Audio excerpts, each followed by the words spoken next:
A preacher should not charge for a fee for his service. I remember back in the days, you invite some preachers, they will negotiate how much you want to give.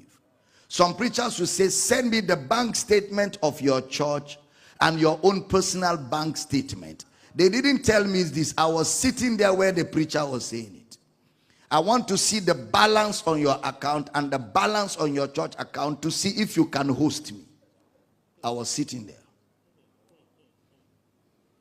And then after he sees the balance, how much are you planning to give me? In fact, there are preachers who asked me to send the offering ahead before they will come.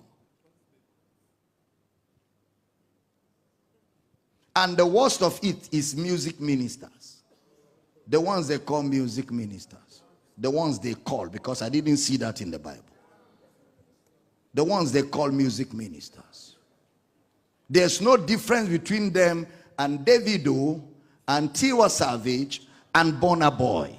The modus operandi is the same. They have agents, they have agencies, they have managers, they have a list of things you must do. You pay, you sort things out before they come. The same thing.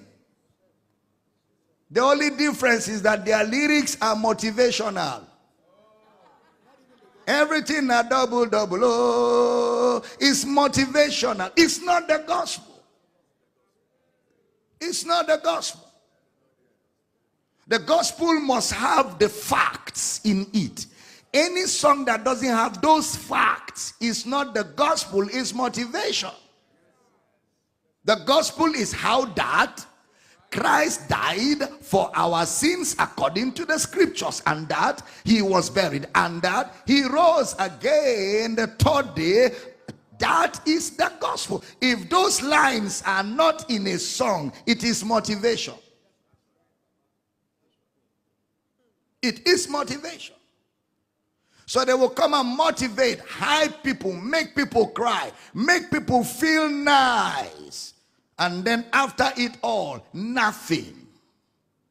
And they will charge $50,000 for one night. $50,000 for one night. Those of them they call A-list in gospel ministers. They will charge that kind of amount. 10 million to my account before we move. One night. These are businessmen using the Bible as a meal ticket. And they don't stay in teaching services. And they don't have pastors. They don't have a pastor. They don't sit down to be taught. They are just like prostitutes. When they come and sing, immediately they finish singing, they are gone. Because as far as they are concerned, they are the bosses. The rest of you plus your preachers, you are apprentices. They are stars. Superstars. I don't blame them. It is the churches that patronize them that have given them that relevance. There's a ministry in this country that was responsible for fertilizing, nurturing, and creating that monster. And now that ministry is regretting, and they are looking for how to fight it, but the monster has matured. The monster has matured. They don't know how to destroy it. And they have tried to destroy it, and some of them have left those churches because they have already established their business. If you don't patronize me, other churches will patronize me.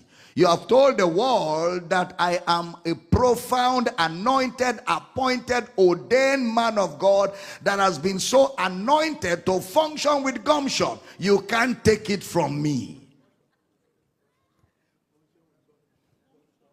They are trying to fight it. It is not working. You created the elephant. Deal with it. I'm teaching here.